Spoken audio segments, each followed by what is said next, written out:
أعوذ بالله من شرور أنفسنا ومن سيئات أعمالنا من يهد الله فلا مضل له ومن يضلل فلا هادي له أشهد أن لا إله إلا الله وحده لا شريك له وأشهد أن محمدا عبده ورسوله لا نبي بعده اللهم صل وسلم وبارك على سيدنا محمد وعلى آله وصحبه ومن تبعهم بإحسان إلى يوم الدين. قال الله تعالى في القرآن العظيم: أعوذ بالله من الشيطان الرجيم. يا أيها الذين آمنوا اتقوا الله حق تقاته ولا تموتن إلا وأنتم مسلمون. وقال صلى الله عليه وسلم: من يرد الله به خيرا يفقهه في الدين. Bapak Ibu sekalian jamaah salat maghrib rahimakumullah. Alhamdulillah pada kesempatan malam hari ini kita semuanya diberikan kesehatan, walaupun kesehatannya tidak 100%, karena tidak ada manusia yang kesehatannya 100%. Mungkin gangguannya macam-macam, setiap orang berbeda-beda, tapi secara umum badan kita sehat dan bisa sampai di masjid ini untuk melaksanakan sholat berjamaah. Kemudian yang kedua, sesuai dengan tema kita, bahwa manusia itu tidak lepas dari masalah, dan Allah tidak membiarkan kita kebingungan, dalam keraguan-keraguan, dalam kondisi yang tidak menentu. Kita perlu komunikasi dua arah. Yang pertama adalah berkomunikasi dengan Allah. Yang kedua adalah berkonsultasi atau berkomunikasi dengan orang-orang saleh. Makanya kalau kita lihat jamaah sekalian rahimahullah, Nabi itu orang yang selalu tersambung dengan Allah. Tetapi beliau juga mengambil cara menyelesaikan masalah dengan musyawarah. Sampai di dalam Al-Quran disuruh wasyawirhum fil amr, dan bermusyawarahlah dengan mereka dalam perkara. Di ayat yang lain, wa amruhum syura bainahum, orang-orang mukmin itu kebiasaannya adalah melakukan musyawarah. Siapa yang diajak musyawarah tentunya adalah orang-orang yang soleh. Ya.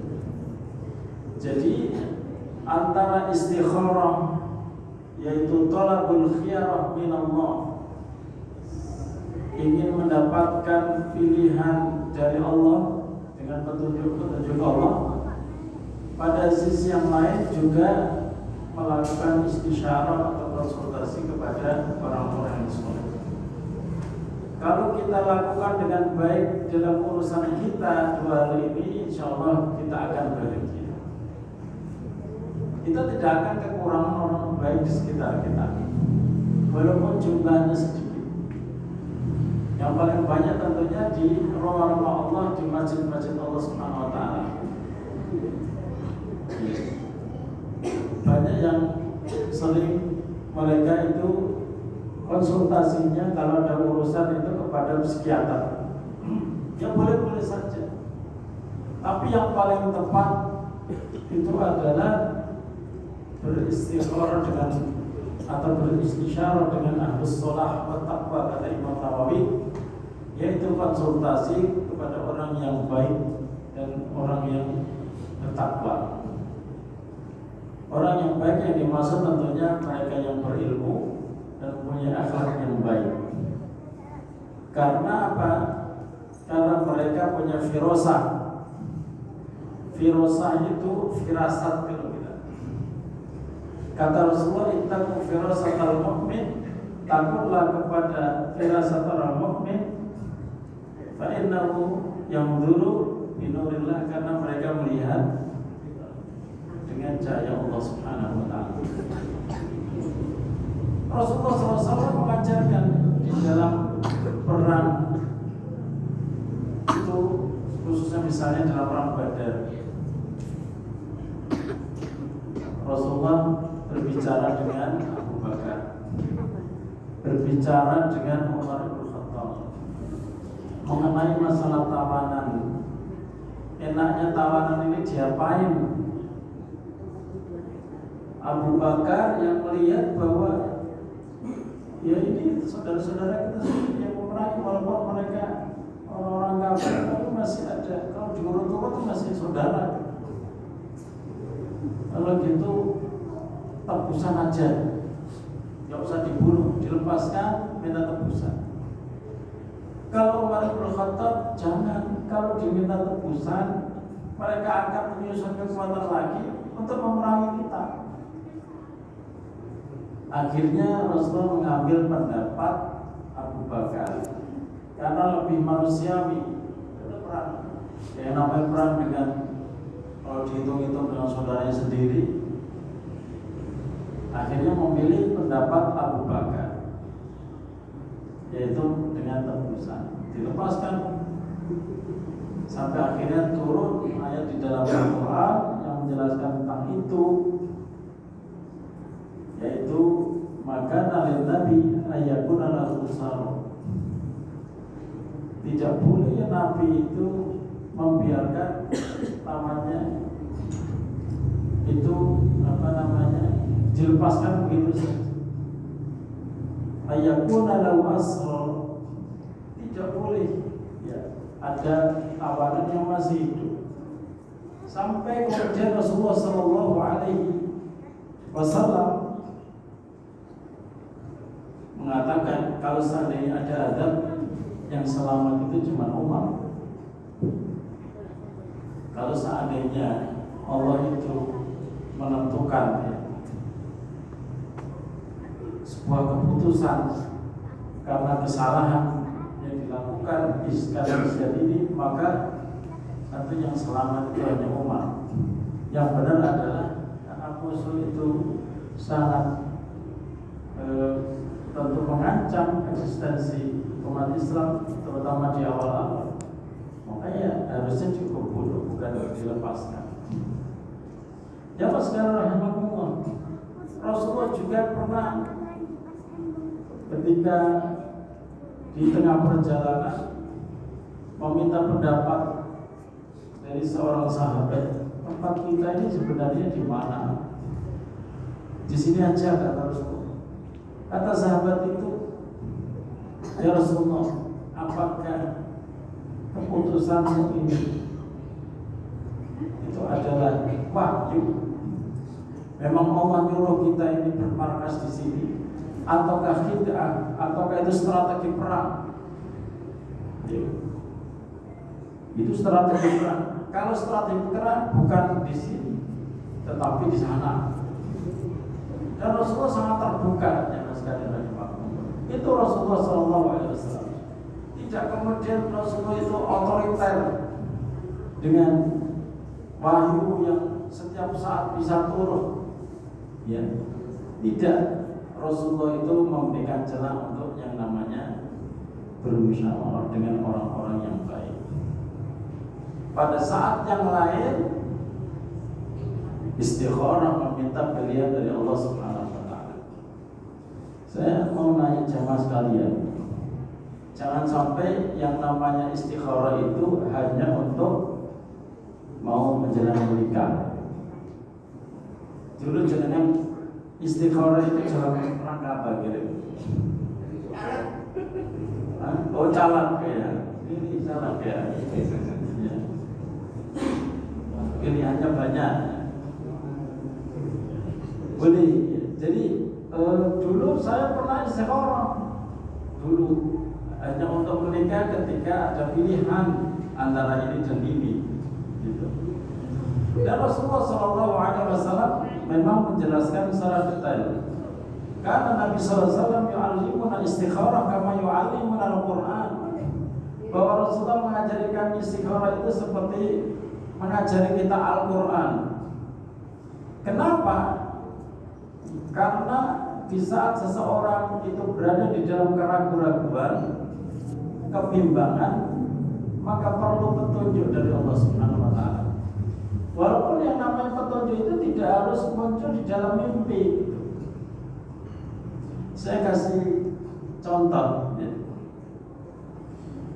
Ada seorang perempuan, dia itu dilamar oleh 2 orang. Pada saat yang sama ada proposal. Kalau dulu kita di kampus, di LDK, lembaga dakwah kampus itu, kalau ta'aruf, kalau kenalan itu pakai biodata. Masuk ke 2 orang biodata ke seorang akhwat. Yang satu seorang dokter, yang satu seorang debt collector. Jauh ya. Yang satu ganteng, yang satu hitam. Jauh. Kalau menurut jenengan sebagai calon mertua, ya, calon mertua dari 2 orang ini, jenengan langsung menentukan, ya, tidak usah istikharah. Semuanya ahli sholat namanya, kita itu lembaga dakwah. Tapi yang namanya mbak-mbak ini teman saya, orangnya juga cakep gitu. Akhirnya istikharah. Justru yang mantap itu adalah yang debt collector, yang tidak punya rumah. Dia tinggal di kontrakan, hanya satu hidup. Kalau orang tuanya sudah menyarankan, kamu nggak usah istikharah, pilih ini aja, hidupmu enak deh. Dia takut menyampaikan, nanti orang tuanya itu kecewa. Pelan-pelan dia undang ketemu orang tuanya itu menjelaskan bahwa disuruh istikharah oleh Rasulullah SAW. Akhirnya ternyata aku kok malah mantapnya kepada yang debt collector ini. Dan punya anak sekarang. Dan ketika saya tanya masnya yang suaminya ini, kenapa kok bisa saingan sama dokter, kok dokternya saya kalah? Karena pada saat saya menyerahkan biodata, saya puasa Senin Kamis. Nah, menangis doanya, itu doanya. Sehingga menang. Kayak nggak ada akhwat saja, gitu. Saingan sama. Ya, itulah yang namanya istikharah. Menurut kita dan menurut orang tuanya, kamu kok begitu. Tapi kalau menurut yang menjalani, ya itulah yang namanya kehidupan. Mana man istakhara. Orang yang istikharah itu tidak akan pernah menyesal. Wala khaba man istasyara, tidak akan rugi orang yang konsultasi kepada orang lain. Jadi kalau kita ketika ditanya, saya pilih yang mana? Ya tentu kecenderungan orang akan melihat hartanya. Tetapi yang namanya cinta itu ada di tangan Allah Subhanahu wa taala. Allah muncul dalam ketidakmungkinan. Maka bagi kita yang Allah, kaitannya istikharah, istisyarah itu adalah percaya kepada takdir Allah. Dan kita disuruh untuk ridha terhadap takdir Allah. Tidak ada di dunia ini yang membuat manusia itu bisa puas. Bahkan sampai jenengan itu di rekeningnya ada 1 miliar pada malam hari ini, jenengan tidak akan puas. Bagaimana supaya bisa bertambah jadi 2 miliar? Ya, manusia itu tidak akan pernah puas dengan yang namanya fasilitas dunia. Tapi yang kita jalani ini adalah bagaimana kita itu selalu ridho dengan keputusan Allah Subhanahu wa taala. Coba perhatikan di dalam Al-Quran, fasbir sabran jamila, sabarlah dengan kesabaran yang indah. Bisa nggak kita itu sabar dengan kesabaran yang indah?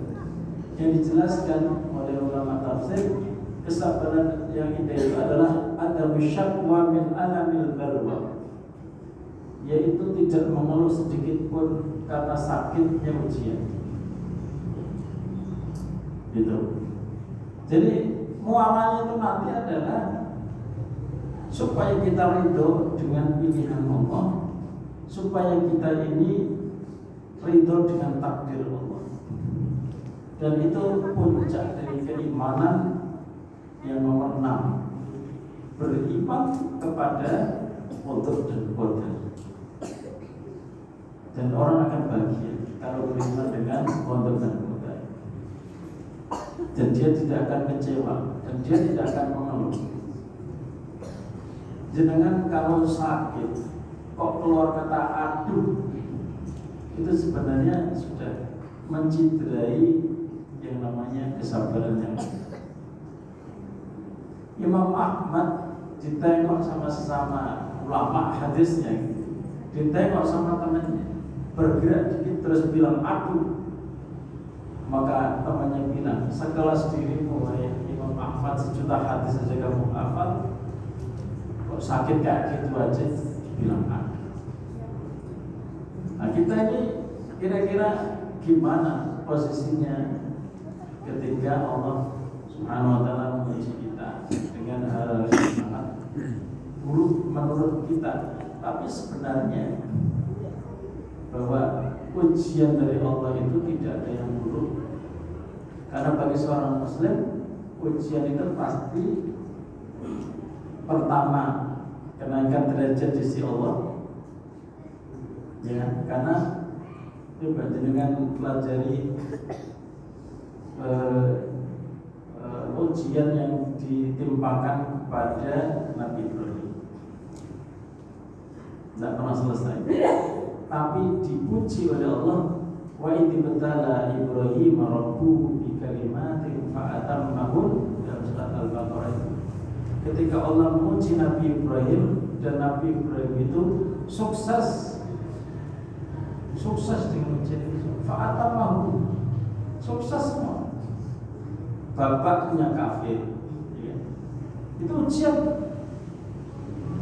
diajak untuk bertauhid yang mau. Ya. Kemudian apalagi tidak punya anak sampai kondisi istrinya juga ajuzun akhir, sudah tua renta. Tiba-tiba datang malaikat yang menyerupai manusia, beberapa orang datang. Disebut di dalam surat Ad-Dariyat itu, hal ataka hadithu dhaifi Ibrahim al-mukramin, datang tamu-tamu yang mulia kepada Nabi Ibrahim. Tamu-tamu itu ingin memberi kabar bahwa Nabi Ibrahim itu mau punya anak. Wa basyaruhu bi ghulamin alim, mereka memberi kabar tentang anak yang pintar, alim, anak yang pintar, yaitu Ismail. Terus istrinya yang mendengar itu fasaqat wajhaha, fa aqbalat imra'atuhu fi sarratin fasaqat wajhaha. Napa ono bayi wis tuwa, wa qalat ajuzun aqim, ampun wis tuwa mosok bisa melahirkan. Qalu kadzalika qala rabbuk, ya itu sudah titah dari Allah Subhanahu wa taala. Innahu wal hakimul alim, Allah Maha bijaksana dan Maha mengetahui. Terus setelah terlahir betul-betul ya, udah tua tapi bunting. Setelah lahir disuruh naruh di tempat yang tidak ada tanamannya, di dekat Ka'bah. Selama perjalanan Ibrahim tidak ngomong, karena kalau ngomong itu nanti mesti berbesmili, ya kan? Kalau misalnya istrinya ngomong dia menimpali, istrinya ngomong lagi dia menimpali, selama perjalanan nggak ngomong. Terus diletakkan. Ketika mau pergi, apakah kamu mau pergi? Tidak. Sampai istrinya bilang, kok kamu tega ninggalin kita di sini tanpa ada makanan, minuman, nggak ada apa-apa? Apakah Allah yang menyuruhmu menganggap saja pergi? Kira-kira jangan pada posisi itu gimana? Iya. Berat, ya kan? Pulang. Tetapi kemudian berdoa, ya Rabbana inni askantu min dzurriyyati biwadin ghairi dzi zar'in 'inda baitikal muharram. Ya Allah, saya diperintah Engau meninggalkan anak istri saya di tempat yang tidak ada tanamannya sama sekali. Kan batu-batu. Pertama kali apa yang dikatakan Rabbana liyuqimus shalah. Ya Allah, tolong supaya mereka tetap sholat, ya kuatkan mereka walaupun kondisi seperti itu, tetap mereka menjalankan ibadah sholat. Saya diingat itu doa itu, enggak gini ya Allah, kayak panganan ya Allah. Mungkin mereka lapar atau mungkin mereka harus kasih air minum, enggak. Yang diminta itu adalah Rabbana liyuqimus shalah. Kalau bisa mereka tetap menjaga sholat. Jangan kalau ngajar anak mungkin ya pindah rumah atau anak kuliah mungkin di lain kota, jangan sing dipesan pertama kali yang sholat. Nah, kalau kurang duit, pun cuma ya. Umpamanya uangmu sudah menipis, telepon bapak tak kirim. Gitu kan? Saya dipikir lah itu masalah makan, masalah cukup. Tapi kadang lupa, nak jaga sholatnya. Nah, bapak nggak bisa mengawasi langsung. Berteman dengan orang bahagia. Wajah al-afidatan nasi tahwi ilaih, itu nomor 2. Jadikan hati-hati manusia itu suka terhadap mereka. Ojo sampai ada orang punya niat buruk terhadap mereka. Udah itu, udah berlalu. Besar dikit bisa diajak ngangkat-ngangkat barang, istilahnya kelas SMP, SMA, bisa diajak bekerja. Ada perintah lagi, apa itu? Suruhnya beli. Kayak gimana jeblela? Ya Allah, anak yang namanya beli, jangan nyembelih. Anak sakit itu pengen sakitnya itu supaya nimbal orang, itu disuruh nyembelih pakai pedang. Falam matalawil jabin, ketika sudah siap untuk sembelih istilahnya, ya Allah pakai pisau. Allah mengganti wa fadainahu bi dzabhin azim. Allah mengganti dengan sembelihan yang besar, yaitu kambing. Sukses. Ini khususnya Nabi Ismail ya. Ini belum yang lain, yang Ishak. Setelah selesai disuruh menyembelih dan sukses, gak jadi diganti. Ada ujian lagi, yaitu Ismail mendapatkan istri yang tidak bersyukur. Sama di sini istrinya bersyukur semua. Gimana Pak? Bersyukurnya gimana? Mau telepon Mas? Pernah istri ngomong mau telepon Mas?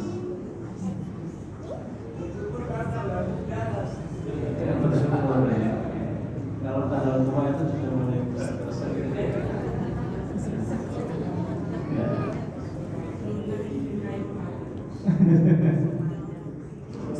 Enggak. Jadi ketika yang namanya anak yang sudah istilahnya pilih, sudah dibuang, mau nyembelih, atau ujian lagi, ketika berumah tangga dapat istri yang tidak bersyukur. Jadi ketika jauh tempat tinggalnya, akhirnya apa namanya? Nabi Ibrahim ini itu namanya istilahnya hadis Tadjiru adabatil bab, hadis tentang mengganti palang pintu. Nama hadis itu memang nanti istilahnya begitu. Jadi ketika Ismail lagi pergi bekerja, Ibrahim itu menyamar dan bertanya kepada istrinya, kamu istrinya Ismail? Ya. Gimana Ismail itu sama kamu? Oh, suami kok kuno. Saya tidak bahagia sama dia. Maka itu gimana? Makan sembarang, pokoknya ceritanya jelek-jelek. Oh begitu. Terus titip salam ya sama Ismail, dan tolong katakan kepada Ismail supaya mengganti palang pintunya. Terus pergi, datanglah Ismail, cerita istrinya, mas orang aneh, toko-toko takut. Terus opo pesannya sama sampean? Jadi ini sampai disuruh ganti palang pintu. Ismail paham yang datang itu adalah Ibrahim, ayahnya. Terus itu ayah saya menyuruh menceraikan kamu. Kamu sekarang pulanglah ke rumah orang tuamu, saya ceraikan. Akhirnya dicerai nikah lagi. Ayah kedua ini wanita yang bersyukur. Ketika ditanya-tanya gimana kondisi keluargamu, enak, bagus, bertanggung jawab nih suamiku. Pokoknya saya bahagia. Terus pesan ya sama suamimu, jangan pernah mengganti palang pintunya. Dipokokkan karena kami dipaku. Ya. Nah, terus pergi akhirnya Ismail, oh iya berarti ayahnya. Ini pelajaran yang penting sama sekali, bahwa kita itu walaupun sudah berpisah rumah, tetapi nasihat-nasihat antar orang tua dan anak itu harus tetap berjalan. Jangan biarkan anak-anak kita itu seperti orang yang kita biarkan begitu saja, gara-gara kita dikirimi setiap bulan. Punya menantu, carilah menantu yang baik untuk anaknya. Beri penilaian. Nah, jangan menikah sama orang ini karena orang ini tidak baik. Kalau bisa dari awal sebelum kerja. Kadang kita itu gini sih, ya wis nek cocok ya melakukannya usah pakai istikharah-istikharah. Apalagi kalau calon istri itu kayak bintang film. Wah, atau mungkin ada artis hijrah gitu. Wah, tidak tahu jadi. Saya sering bertanya begini tentang masalah mereka. Yang penting kan agamanya, betul.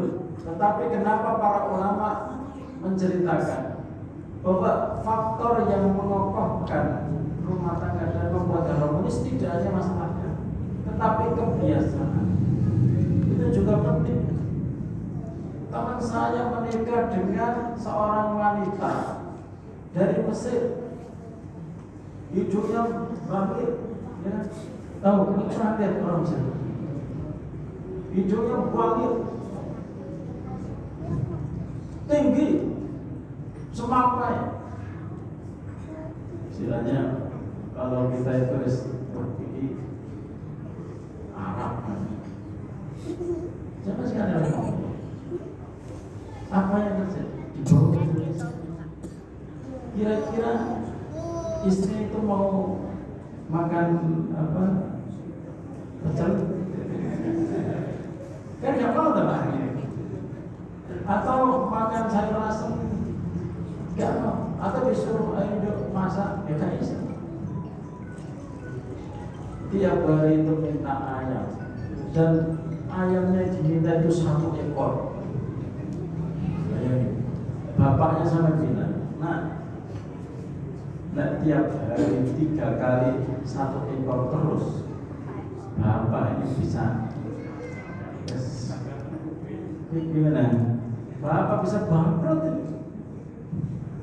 Terus orang tuanya bilang, nah, balik nomor Mesir.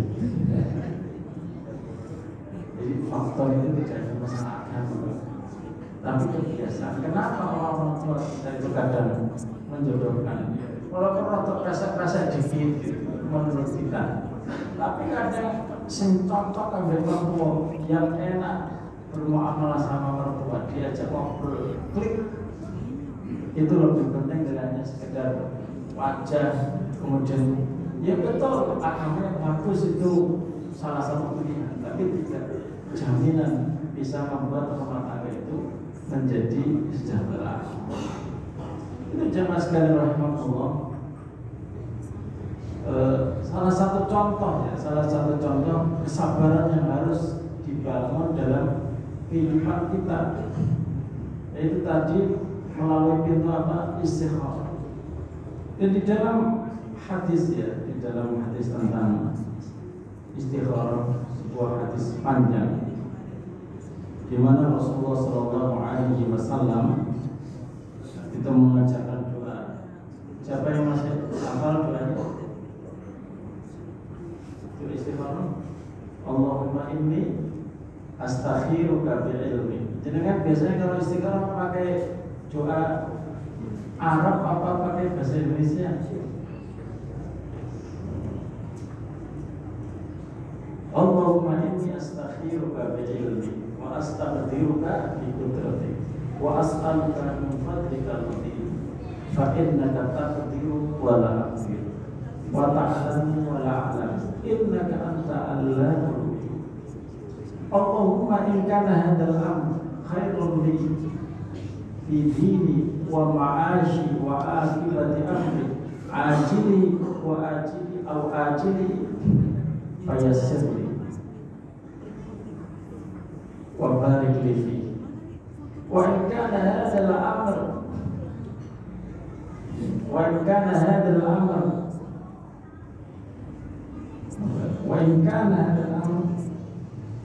syarrun fi dini wa ma'ashi wa akibati amri fasrifhu anni wasrifni anhu faqdur li haitsu kana wa barik li fi. Maksudnya, ya Allah, saya meminta pilihan darimu dengan ilmu, dengan kudrahmu, dengan kekuasaanmu. Karena engkau berkuasa, saya tidak berkuasa. Engkau tahu, saya tidak tahu. Engkau mengetahui barang yang baik. Jika perkara ini itu baik bagi saya di agamaku, kehidupanku, dan akhir dari urusanku, baik cepat maupun lambat, maka mudahkan dan berkahi. Tapi jika perkara ini itu membuat keburukan dalam hidup, dalam agamaku, dalam akibat dari urusanku, maka palingkan dia dariku, palingkan aku darinya. Kedua, kemudian takdirkan sesuai dengan yang kau kehendaki dan berkahilah aku di dalam. Itu namanya terjemah. Doa itu ada dua, Pak. Doa berbahasa Arab, kalau bisa ya. Yang kedua, doa terjemah dari bahasa Arab. Itu yang paling bagus, yaitu doa bil maksur. Itu maksudnya maksur sesuai dengan Arabnya persis. Atau kalau jenengan nggak hafal terjemahannya yang kurang lebih, tapi ya terjemahan dari yang maksurnya. Sering saya katakan, berdoa kalau ngarang sendiri itu punya potensi kesalahan. Kesalahan redaksi, Pak. Itu pernah ada seorang sahabat salah dalam redaksinya. Berdoanya itu begini, ya Allah, seandainya nanti saya itu di akhirat, Engkau takdirkan saya disiksa. Jangan Engkau tangguhkan di akhirat. Dipercepat saja siksanya di dunia, biar nanti saya tinggal menikmati yang enak-enak di akhirat. Akhirnya betul, Allah menyiksa betul dia. Badannya yang tadi yang gemuk itu sampai seperti anak ayam, bila diberatkan oleh sahabat yang meriwayatkan itu. Sebagai anak-anak Gaza, anak Gaza itu pulang-pulangnya pada kelihatan. Setiap ada kamera itu teriak-teriak, jangan di skip dulu 3 menit. Saya lapar. Jangan pernah dapat videonya kayak gini. Kira-kira saya itu orang yang gak tega, karena berdoa. Kalau ada lewat video kayak gitu berdoa. Karena doa itu senjata orang mukmin di saat sudah tidak bisa berbuat apa-apa. Ya Allah, berilah nanti kita itu jalan keluar dari kelaparan yang menimpa mereka. Hancurkan orang yang membuat mereka lapar, bikin mereka lapar di dunia dan di akhirat. Jadi jangan sekali lagi rahimahullah, kalau saya nanti ya Allah dalam takdirmu saya nanti diadab, nggak usah lama-lama. Sekarang aja, biar nanti saya di akhirat senang kan gitu khawatir. Akhirnya betul dibikin badannya itu kurus kering. Kalau ayam itu mengetok tulangnya. Terus Rasulullah takon, sampai itu doanya merokok sampai dibikin kalau kayak begini. Akhirnya dibaca tadi. Jangan, kamu gak akan kuat. Bacalah Allahumma atina fid dunya hasanah wa fil akhirati hasanah wa qina adzabannar. Allahumma sama Rabbana sama aja. Tapi dalam hadis itu pakai, kalau dalam Al-Qur'an kan pakai Rabbana. Dalam hadis itu pakai Allahumma atina fid dunya hasanah wa fil akhirati hasanah wa qina adzabannar. Terus itu aja. Kamu jangan sampai apa istilahnya, menyuruh Allah menyiksa kamu, jangan. Justru yang diharapkan oleh Rasulullah, yang diajarkan itu adalah hindarkan dari keburukan, bersihkanlah dari penyakit. Jangan engkau beri bala atau musibah yang berat. Allahumma inni a'udzubika min jahdil bala wa daraki syaqaq. Ya Allah, jangan engkau timpakan kesialan kepada saya. Wasu'il qadar, dan buruknya takdir. Wasyamata, tidak, jangan sampai musuh itu sampai menghina kita. Jadi membuat remeh kita. Semua yang diajarkan Rasul itu yang baik-baik. Dan semua yang diajarkan Rasul itu adalah semua yang terhindar dari yang buruk-buruk. Jangan sampai kita bilang begini, ya Allah, saya minta satu aja, terserah engkau melakukan diri ini kayak apa, tapi saya minta satu aja. Itu nggak usah begitu, nggak usah minta satu, ngapain minta satu, minta yang banyak. Saya tidak peduli apa yang terjadi sama dirimu ya Allah, yang penting saya sama dia. Kita itu sering berdoa, tetapi doa kita itu sangat sempit dan membuat kita menderita. Maka ini pelajaran penting dari istikharah itu adalah, ya Allah, pilihkan yang terbaik. Kalau secara pribadi Pak, saya itu ta'aruf itu sampai 3 kali. Ta'aruf di Jakarta saya ta'aruf 3 kali itu gagal semua. Yang keempat baru sukses. Ketika saya kuliah di Jakarta, saya di Jakarta itu 10 tahun, kuliahnya 7 tahun, di Libya Jakarta itu 7 tahun. Karena 3 tahun persiapan bahasa, kemudian 4 tahun baru masuk kuliah. Akhirnya setelah gagal semua, saya melarikan diri ke Sudan untuk melanjutkan sampai S2. Sekarang masih dalam posisi saya garap S3. Ya belum selesai karena perang dulu, perang itu dan zaman sekalian. Ini sudah bisa apa belum? Jadi intinya itu adalah Sering saya sampaikan, berdoa itu kalau bisa bil ma'thur. Siapa yang di rumahnya punya kitab Al-Adhkar karangan Imam Nawawi, nggak ada. Itu salah satu kitab yang terbaik tentang masalah zikir dan doa. Terjemahannya sudah banyak. Silakan jenengan, jangan pakai PDF, Pak. PDF di sini tuh nggak dibaca. Di sini banyak Al-Qur'annya. Model mushaf kayak opo bisa di-download. Tapi jenengan di rumah itu harus punya mushaf yang dalam bentuk tulisan itu. Sebagaimana kitab itu juga begitu, Pak. Kira-kira kalau misalnya jenengan ditanya tentang masalah fikih, itu kita preferensi jenengan itu apa? Dan kira-kira pernahkah jenengan itu mengajarkan kepada anaknya, nak belajar fikih sholat, nak belajar fikih wudhu, nak kamu harus misalnya belajar agama kayak apa, itu gimana? Kalau tidak punya kitab, harus baca kitab, terutama kitab Al-Adhkar An-Nawawi yang sudah di-takhrij, yang sudah dijelaskan dan dipilah-pilah mana yang sahih dan mana yang dhaif. Karena Imam Nawawi itu naruh, beliau kadang jelaskan sendiri, tetapi kadang perlu penjelasan daripada orang-orang ahli hadis kontemporer yang dia mentakhrij secara lebih lengkap dan menjelaskan status hadisnya. Jangan beli itu, jangan baca. Tidaklah semua yang kita lakukan kecuali diajari Rasulullah dengan zikir dan doa. Ya. Kapan jenengan tidak diajari zikir dan doa? Sebelum tidur.